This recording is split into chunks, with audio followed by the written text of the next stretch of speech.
क्या रावण वास्तव में माता सीता को हरण कर पाया था या फिर वह केवल एक भ्रम, एक छाया को अपने साथ ले गया था? यदि असली सीता रावण के पास थी ही नहीं, तो अशोक वाटिका में कौन थी? आइए जानते हैं महागाथा के रहस्यमयी अध्याय माया सीता की अद्भुत कथा। सत्यार्थ नायक की किताब महागाथा में माया सीता का प्रसंग रामायण की एक गहन और रहस्यमयी व्याख्या प्रस्तुत करता है। इस कथा के अनुसार रावण द्वारा सीता का हरण करने से पहले अग्निदेव ने वास्तविक सीता को अपनी सुरक्षा में ले लिया था और उनकी जगह एक मायावी प्रतिरूप अर्थात माया सीता को छोड़ दिया था। यही कारण था कि रावण कभी भी वास्तविक सीता को स्पर्श नहीं कर पाया।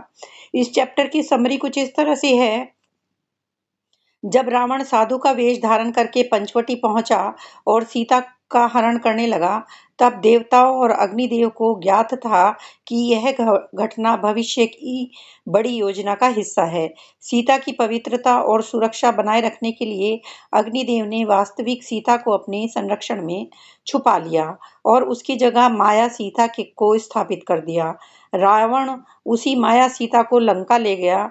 अशोक वाटिका में जो सीता रावण के सामने थी, वे वास्तव में माया सीता थी। युद्ध समाप्त होने के बाद जब राम ने अग्नि परीक्षा की मांग की, तब पुनः सीता को अग्निदेव ने वास्तविक रूप में प्रस्तुत किया और माया सीता अग्नि में विलीन हो गई। इस प्रकार वास्तविक सीता की पवित्रता और मर्यादा बनी रही। तो आइए कहानी शुरू करते हैं। माया सीता। कुटिया के अंदर खिड़की में से दो आंखें बाहर झांक रही थी। वे आंखें रेखा के इस तरफ खड़ी स्त्री और उस तरफ खड़े पुरुष को ताक रही थी। रेखा को पृथ्वी पर एक बाण नोक से बनाया गया था।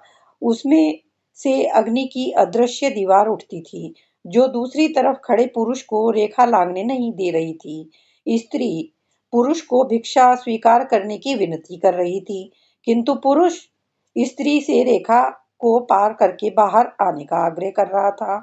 कुटिया के भीतर से दो आंखें यह दृश्य देख रही थी, प्रतीक्षा कर रही थी, सोच रही थी वह रेखा को पार करेगी या नहीं करेगी।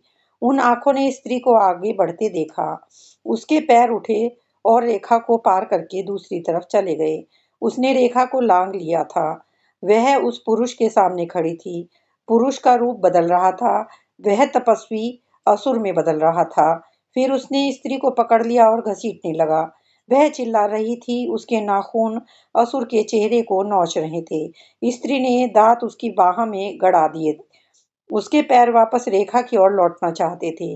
वह एक बार फिर रेखा की शरण लेने को व्याकुल थी, किंतु सब व्यर्थ गया। रेखा ने उसे त्याग दिया था।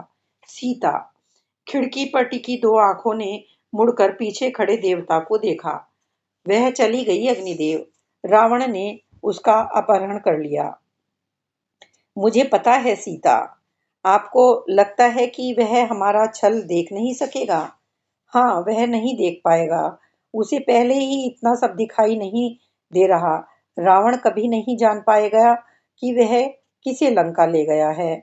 उसे यह एहसास नहीं होगा कि वह मैं नहीं हूँ, सीता नहीं अपितु माया सीता है, मेरी प्रतिकृति जिसे आपने बनाया है। हाँ, वह छद्म रूप में यहाँ आया था और छद्म रूप ही साथ ले गया है। संसार यही समझेगा कि रावण ने आपका अपहरण किया। कुछ लोग आपके लिए आंसू बहाएंगे, तो कुछ आपकी निंदा करेंगे। वे आपके बारे में कहानियां लिखेंगे और गीत गाएंगे, किंतु सत्य सिर्फ आपको पता है, आपको और देवताओं को। सीता ने अपनी छाया को देखा, किंतु किसी अन्य युग में संज्ञा ने छाया की रचना की थी। इस युग में सीता को माया की आवश्यकता पड़ी है। संज्ञा के पति सूर्य थे। मेरे पति सूर्यवंशी हैं। संज्ञा ने अपने पति को छोड़ दिया था और अब मुझे भी अपने पति से दूर रहना होगा। हाँ, अग्नि ने हामी भरी। युग बदलते रहते हैं, किंतु घटनाएं एक सी रहती हैं। मैं सोच रही हूँ कि अगर मैं वहां खड़ी होती तो क्या करती। सीता ने फिर से बाहर की ओर देखते हुए कहा, मैंने रावण की बात मानी होती या सीमा रेखा का पालन किया होता। संसार अब यही कहेगा कि सीता रावण के चंगुल में इसलिए फंसी क्योंकि उसने नियम का उल्लंघन किया था। किंतु क्या उसने एक नियम का पालन नहीं किया कि अतिथि ईश्वर के समान होता है? क्या उसने एक धर्म को निभाने के लिए दूसरे धर्म का उल्लंघन नहीं किया? क्या उसने अपने द्वार पर खड़े सन्यासी का सम्मान करने के लिए उस रेखा को पार नहीं किया था? क्या उसने नियम का मान रखने के लिए रेखा का अपमान नहीं किया? क्या उस रेखा का उल्लंघन न करना अपराध नहीं माना जाता? आप किस आचार और नियम को श्रेष्ठ कहेंगे? उसे रावण और लक्ष्मण में से किसका कहा मानना चाहिए था? अग्निदेव शांत थे। सीता अग्निव्रत की ओर बढ़ी, जिसमें से माया सीता उत्पन्न हुई थी। अब क्या किया जाए? सीता, जब तक रावण का वध नहीं होता, तब तक आपको इन लपटों में चिपकर रहना होगा। राम जैसे ही माया सीता को मुक्त करेंगे, उसे अग्नि से गुजरना पड़ेगा। ऐसा क्यों? यह सिद्ध करने के लिए कि वह पवित्र है। सीता हंस पड़ी। सती ने अग्नि में इसलिए प्रवेश किया था क्योंकि सबने उसके पति को अयोग्य घोषित कर दिया था। परंतु सीता को यह सिद्ध करने के लिए अग्नि में प्रवेश करना पड़ेगा कि वह स्वयं योग्य है। मेरे पितामह निमि ने अपना शरीर त्याग दिया था। मेरे पिता जनक ऐसे पुरुष से उत्पन्न हुए जिसने अपना शरीर त्याग दिया था। परंतु सीता का अस्तित्व उसके शरीर से है। उसे अग्नि की लपटों से इसलिए गुजरना होगा क्योंकि किसी पर पुरुष ने उसका अपहरण कर लिया था। इसलिए कि राम उस पर विश्वास करते हैं किंतु दूसरे लोग उस पर भरोसा नहीं करते। अग्निपात परीक्षा ही एकमात्र तरीका है जिससे हम इस स्थिति को फिर से बदल पाएंगे। अग्नि ने समझाया।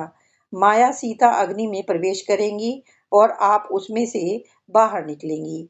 कई माह के उपरांत यह विनिमय संपन्न हुआ। रावण मर चुका था, कुंभकर्ण भी मर चुका था। भूलोक पर जय और विजय का दूसरा जन्म समाप्त हो गया था। अग्नि में प्रवेश करते समय माया सीता ने देखा कि राम ने सीता को गले से लगा लिया था। मुझे आशा है कि वे उस पर फिर कभी अविश्वास नहीं करेंगे। मैंने जिस अपमान का सामना किया है वह अत्यंत जघन्य है। सार्वजनिक रूप से अपनी पवित्रता सिद्ध करने से अधिक अपमानजनक कुछ नहीं हो सकता, जबकि तुम्हारा पति असहाय खड़ा तुम्हें देख रहा हो। इससे अधिक लज्जा की कोई बात नहीं हो सकती है। अग्नि ने आंखें नीचे करते हुए कहा। इससे भी अधिक लज्जाजनक बात, इतनी लज्जाजनक कि उसके जैसा कुछ और हो ही नहीं सकता। मैं नहीं समझी। आप समझ जाएंगी जब द्वापर युग में आप फिर से अवतार लेंगी। आप माया सभा की साम्राज्य बनी होंगी। एक बार फिर अग्नि से आपका जन्म होगा और आप याज्ञसेनी कहलाएंगी। किंतु संसार आपको द्रौपदी के नाम से याद करेगा। लेकिन इसमें लज्जा की क्या बात है? माया सीता अग्नि के भीतर खड़ी कांप रही थी। आप देखेंगी, हम सब भी देखेंगे। यहाँ कहानी समाप्त होती है। इस कहानी से हमें लर्निंग मिलती है कि जो दिखाई देता है वह हमेशा पूर्ण सत्य नहीं होता। अधर्म चाहे कितना शक्तिशाली लगे, वह अंततः भ्रम का ही शिकार होता है। भगवान की योजना मनुष्य की समझ से कहीं अधिक व्यापक है। इस कहानी का हम मैसेज है कि जीवन में कई बार परिस्थितियां ऐसी लगती हैं मानो बुराई जीत रही हो, लेकिन सत्य की रक्षा अदृश्य शक्तियां भी करती हैं। इसलिए कठिन समय में धैर्य और विश्वास बनाए रखना चाहिए। इस कहानी से कंक्लूजन निकलता है कि माया सीता का प्रसंग केवल एक पौराणिक कथा नहीं, बल्कि यह विश्वास, संरक्षण और ईश्वरीय योजना का प्रतीक है। यह हमें सिखाता है कि सत्य कभी पराजित नहीं होता। धर्म की रक्षा अंततः निश्चित होती है। Thank you so much for listening.